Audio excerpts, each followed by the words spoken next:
নমস্কার বন্ধুরা, আশা করি আপনারা সকলে ভালো আছেন আর আমরাও সকলে ভালো আছি। আজকে আমি রান্না করব নানান রকম সবজি দিয়ে একটা মিষ্টি তরকারি।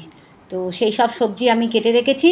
যেমন আছে দেখুন, মিষ্টি কুমড়ো, বেগুন, গাজর, পটল, সজনের ডাঁটা, আর আছে আলু, কেটে রেখেছি আলু। তো এইগুলো দিয়ে আজ আমি মিষ্টি মিষ্টি একটা রান্না করব তরকারি। তো প্রথমে আমি কড়াইয়ে তো তেল দিয়ে দিয়েছি, তেল তো দিতেই হবে। তা তেলটা আমার বেশ গরম হয়ে গেছে। আর এবার আমি ওই কিছু ছোট ছোট করে মটর ডালের বড়া আমি করব।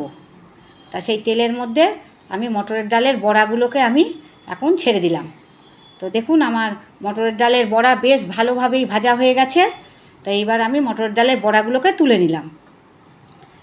আর অনেকটাই তেল আছে, তা এবার আমি তেলের মধ্যে দিয়ে দিচ্ছি ফোড়ন। তা ফোড়নে আমি দিয়ে দিলাম শুকনো লঙ্কা দুটো, তেজপাতা দিয়েছি, আর আমি দিয়ে দিচ্ছি 5 ফোড়ন আর একটু গোটা জিরে। এই দিয়ে আমি ফোড়নটাকে বেশ ভালোভাবে নাড়াচাড়া করে নিলাম। আর এইবার আমি দিয়ে দেবো বেগুন। ওই কেটে রাখা বেগুনগুলো আমি এখানে দিয়ে দিলাম। বেগুনগুলোকে আমি একটু ভালো করে ভাজবো। আর এই বেগুনগুলোকে ভেজে কিন্তু আমি আলাদা তুলেই রেখে দেবো। তাই দেখুন, আমার বেশ বেগুনগুলোকে ভাজা হয়ে গেছে। এইবার আমি বেগুনগুলোকে অন্য পাত্রে তুলে রেখে দিলাম। আর এখানে আমি একই পাত্রে বড়াগুলোকেও, ওই যে মটর ডালের বড়া করলাম, ওই বড়াগুলোকেও আমি তুলে রেখে দিয়েছি। বেগুন আর মটরের ডালের বড়া এগুলোকে আমি পরে দেব। এইবার আমার কড়াইয়ে তো তেল আছেই। এবার তেলের মধ্যে আর তো আমায় নতুন করে ফোড়ন দিতে হবে না, ফোড়ন দেওয়াই আছে। ওর মধ্যে আমি দিয়ে দিলাম 5 রকমের যে সবজি কাটা আছে, তার মধ্যে দিয়ে দিলাম পটলটা। তা পটল আমার দেওয়া হয়ে গেল। পটলটাকে আমি বেশ একটু নাড়াচাড়া করে নিয়েছি। এবার আমি দিয়ে দিলাম ওই মিষ্টি কুমড়োগুলো, কেটে রাখা মিষ্টি কুমড়ো আমি দিয়ে দিলাম। তা মিষ্টি কুমড়ো দিয়েও আমি খানিকক্ষণ নাড়াচাড়া করে নিলাম। এরপরে দিয়ে দিচ্ছি গাজর, কেটে রাখা গাজর এবার আমি দিয়ে দিলাম। সব সবজি আমি একটু করে নাড়াচাড়া করছি তেলের মধ্যে। আর আমি দিয়ে দিলাম সজনের ডাঁটা। তো এই সজনের ডাঁটা দিয়ে নাড়াচাড়া বেশ খানিকক্ষণ করে নিলাম। তারপরে দিয়ে দিলাম আলুগুলো। তো কেটে রাখা আলুগুলোকেও আমি বেশ একটু ভালোভাবেই ভাজা ভাজা করব। তা সব সবজি একসাথে দেখুন আমি এখন ভাজা ভাজা করছি। তা এই ভাজা ভাজা প্রায় আমার হয়েছে। এইবার আমি দিয়ে দিয়েছি হলুদ, আর একটুখানি নুনও দিয়েছি, আর একটুখানি দিয়ে দিলাম শুকনো লঙ্কার গুঁড়ো, মানে ঝাল লঙ্কা, খুব অল্পই আমি দিলাম। আর এখানে দিয়ে দিয়েছি আদা বাটা। আমি কোনো জিরে ধনে এইসব ব্যবহার করছি না। তা আদাটা ওই জন্য একটু আমি বেশি দিয়েছি। দেখুন, এইবার আমি আদা বাটা দেওয়ার পরে আমি একটু ভালো করে নাড়াচাড়া করছি। ভালো করে আমি এবার বেশ কষবো। দেখুন, আমার খুব সুন্দর কষা হয়েছে, কালারও একটু অন্যরকম এসে গেছে।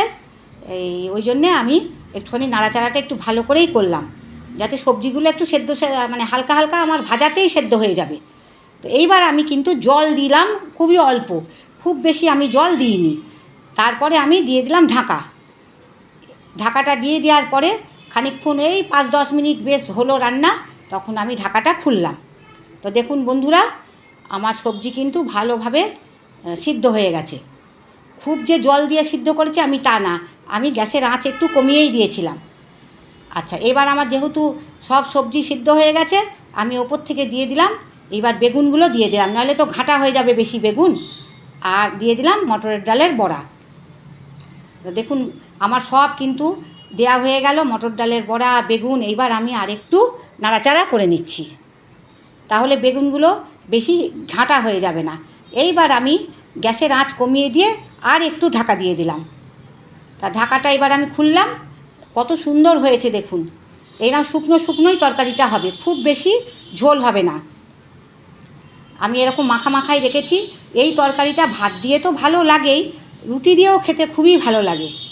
আপনারা খেয়ে দেখবেন, এই তরকারিটা একটু মিষ্টি মিষ্টি বেশ ভালো লাগে। তো বন্ধুরা, আমার কিন্তু এখানে রান্নাটা হয়ে গেছে, আমি অন্য পাত্রে তুলেও নিয়েছি।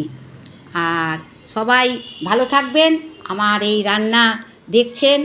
আর ভালো লাগলে লাইক, কমেন্ট, সাবস্ক্রাইব, শেয়ার একটু অবশ্যই করবেন।